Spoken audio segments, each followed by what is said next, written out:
This hearing of the Senate Foreign Relations Committee will come to order.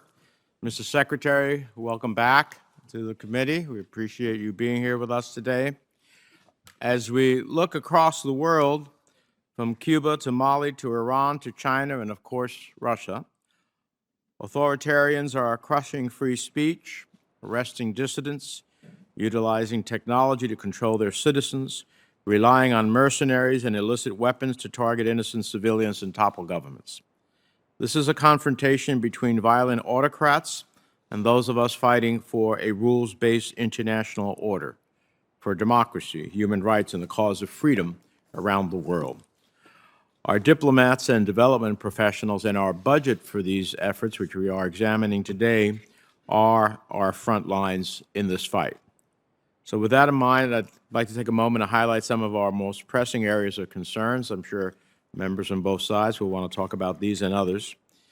In Europe, we must maintain absolute unity, as President Biden has said. And I believe your recent trip to Kyiv with Secretary Austin to show support for President Zelensky and the Ukrainian people, and to continue shining a light on Russia's military brazen abuse of civilians that certainly amount to war crimes, was a critical display of that unity, and we salute you for that visit. More broadly, this means countering Russian aggression with security assistance that aligns with our foreign policy, combating disinformation and election interference, delivering humanitarian relief, and helping neighboring countries with the huge influx of Ukrainian refugees fleeing violence. We have a responsibility to the American people and to Ukrainians themselves to ensure that we are effectively spending the $13.6 billion package Congress approved back in March. With only a minor increase in foreign military financing funds, I'd like to hear the administration's plans for countries in NATO's eastern flank, and for Taiwan, for that fact, which is facing a similar threat from China. Whether it is Japan, South Korea, or Australia, when it comes to countering China, a strong alliance with our partners is vital. Xi Jinping's hyper-nationalism is more assertive around the globe than ever before.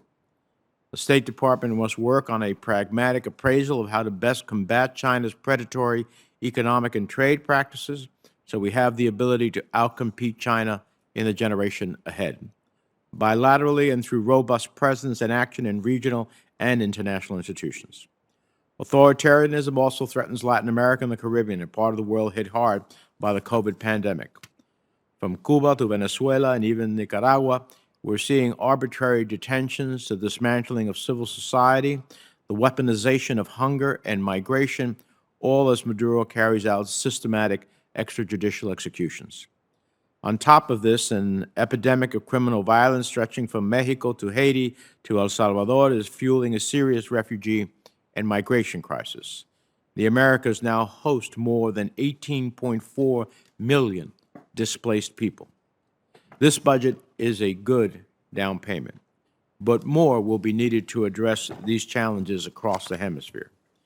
Countering authoritarianism also requires serious investment across Africa, where Moscow has reasserted itself over the past several years and democracy seems on the retreat. Civilians from the Central African Republic to Mali have paid a heavy price, with Russian Wagner mercenaries reportedly committing human rights abuses. And despite concerted diplomatic efforts by the administration, the democratic aspirations of the Ethiopian and Sudanese people have yet to be realized. Looking further north from there, I'm also expecting an update on what is happening with the JCPOA and negotiations with Iran. We were told that the end of February was the date in which we needed to conclude an agreement. It's going to be the end of April. So we look forward to hearing about that, as well as Iran's malign actions across the region. I'm pleased that the security of our important ally Israel is fully funded in this request, and I'm supportive of the funding request for Jordan. But I am concerned by cuts to security assistance in Iraq as we transition away from combat operations to bilateral diplomacy.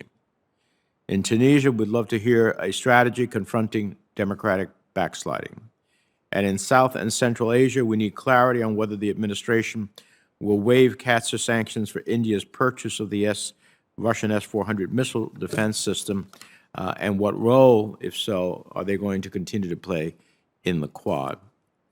Also, in the wake of the Taliban's broken promise to allow girls to attend secondary school, their media crackdown, and the unfolding humanitarian crisis in Afghanistan, we need a better sense of the administration's diplomatic strategy. Across the globe today, we're facing multiple humanitarian challenges, refugee crises on several continents, and one of the worst food insecurity crises we have seen in a generation. Considering all of this, I do not think the administration's budget request to address humanitarian and resettlement needs reflects current global realities.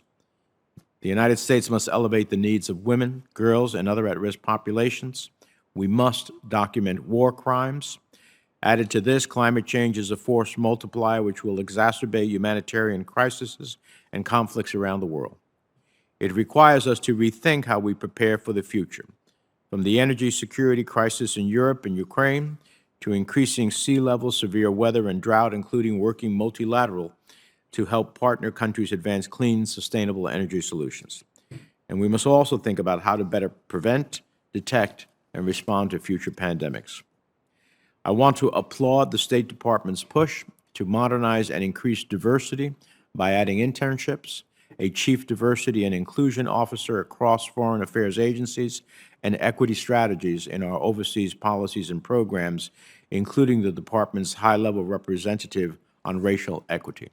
The Senate Foreign Relations Committee has also taken steps to join in that effort.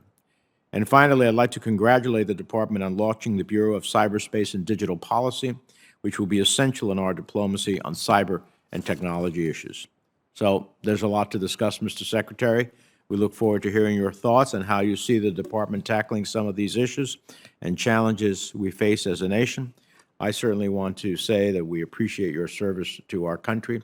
And with that, let me turn to the distinguished ranking member, Senator Risch, for his opening remark.